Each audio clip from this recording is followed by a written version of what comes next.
just watching what's being done to British holidaymakers at the moment on half term, so school half term, and people just trying to get away for a week's holiday, just probably after 2 years, many of them not having a holiday, deciding that just going to get away for 7 days to escape it all with the kids. Many won't have the money to be able to do it, but just determined to get away because they work hard enough.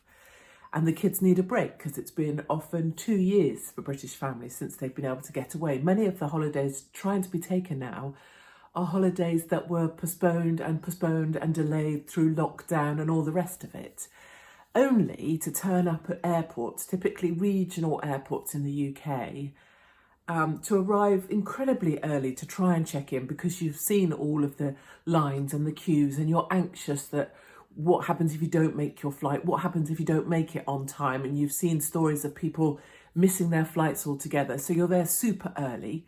It's super stressful anyway, because very often these flights are at some horrible time in the morning. So you're there from 3 a.m. or something trying to check in.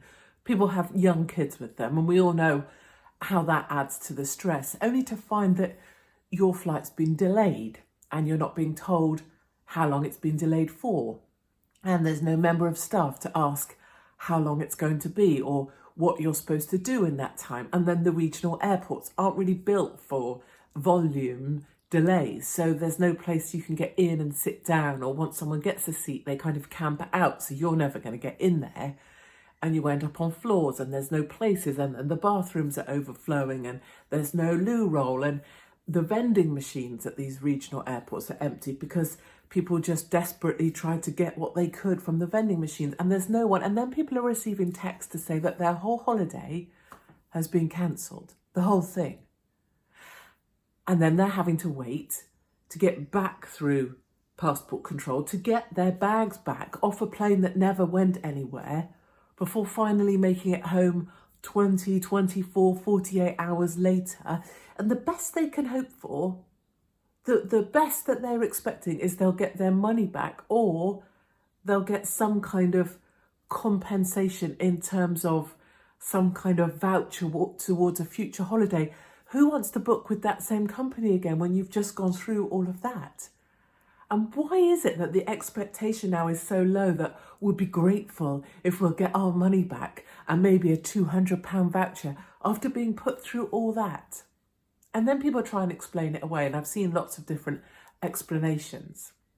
I've seen TUI say it was due to an IT glitch, which very much reminds me of when I'm stood on train stations and you get the excuse bingo, and you know that there's someone back there just going, ding ding, due to failed signal.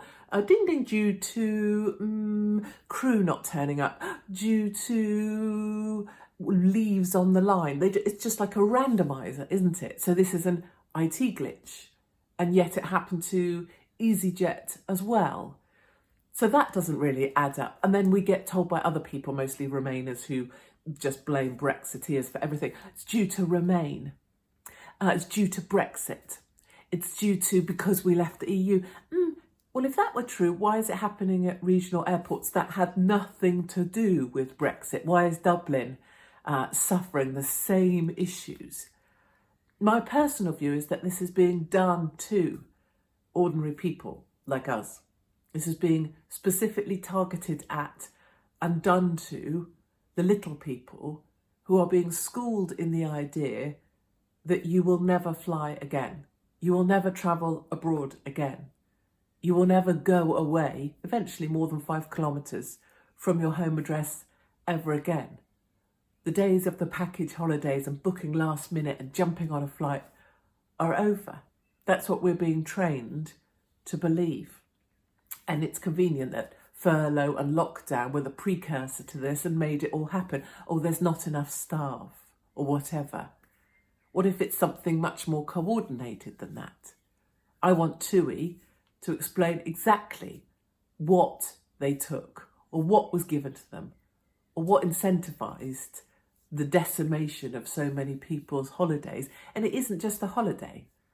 It's a sort of payback for working so hard, isn't it? It's a kind of break from the routine and the monotony. It's escape from working 2 jobs, working 3 jobs, everything costing more in the stores. Finally, just a moment to escape, to enjoy some time with your family. That's really what's being taken. It's not a holiday that's being taken. It's a escape from questioning, what the hell is the point in all this when we can't even achieve some nice time together with our own kids? And that's the problem in these lines and these queues. And that's what I find when I speak to people like me, ordinary people, little people, is you stand in the lines and think, what's the point? But of course, what's the point in working so hard if you can't even afford a holiday? And that's really the breaking of the little people, the crucifying of ordinary people like me.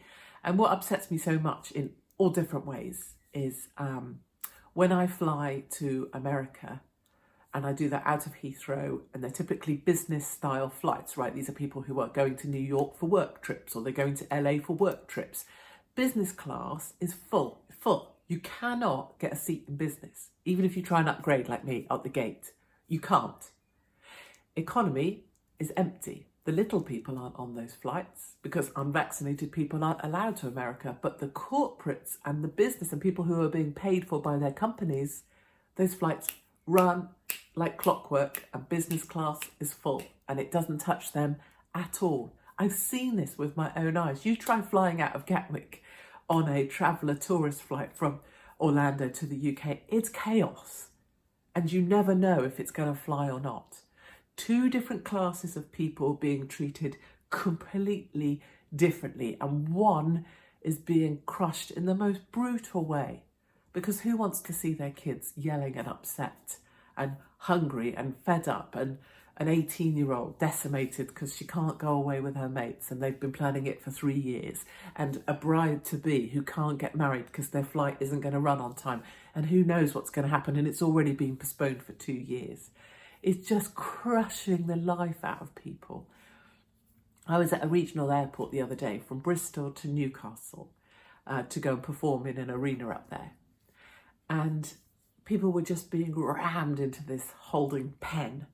And it was only designed to hold probably 50 people, a normal city hopper, you know, and instead maybe 150, 200 people were in there. People were standing, mothers with babies crying, people getting antsy with each other about who's got space and who hasn't, nowhere to go for a bathroom, certainly no drinks or snacks or anything available. If anything had gone wrong for anyone in that room, it would have taken a long time to get them help.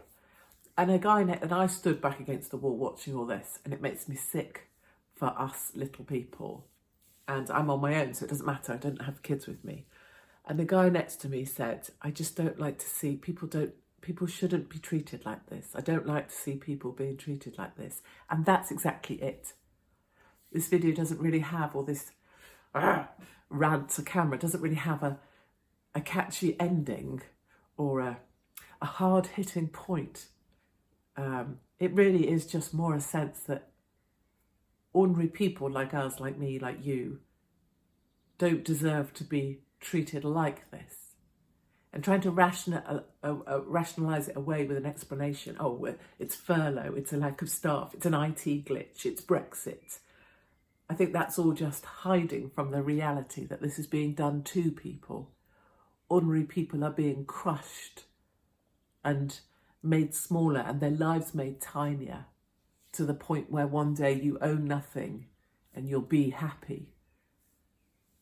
And I just think it's important to acknowledge that ordinary people make this country run.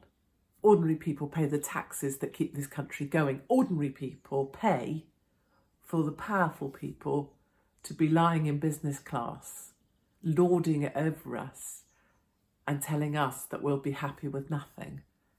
And that's not right. And what's really important, if you're coming back from holiday or maybe you're trying to recover from what's just being done to you, is that you know it's being done to you and it's not right and it's not okay and it's not excusable. And the way that you feel is the right way to feel. You feel utterly fed up with the whole thing. That is exactly how you should feel. You should be fed up. You should be pissed off because this is not okay. And that feels gloomy, and I'm not one for doom and gloom, but I think sometimes you just have to acknowledge that was shit. And in time, you can get over it being shit, but for now, that was shit. And I personally, genuinely believe it was shit on purpose. And as a subset to that, it's the reason that I do what I do. Camp out in Mexico for 15 days to break into America, for example. Because sometimes you just have to go through it being shit to prove that no matter what, you're not going to let yourself be crushed by the bastards. So onwards we go. But if it's you, and you were part of some hideous experience at the regional airport, I'm sure it's not worth much right now. Probably worth just about as much as a bloody TUI voucher for a future holiday that you don't want to take. But I'm really very sorry that that was done to you. And I think part of getting over it is acknowledging exactly that. Okay, more cheery stuff soon, I promise.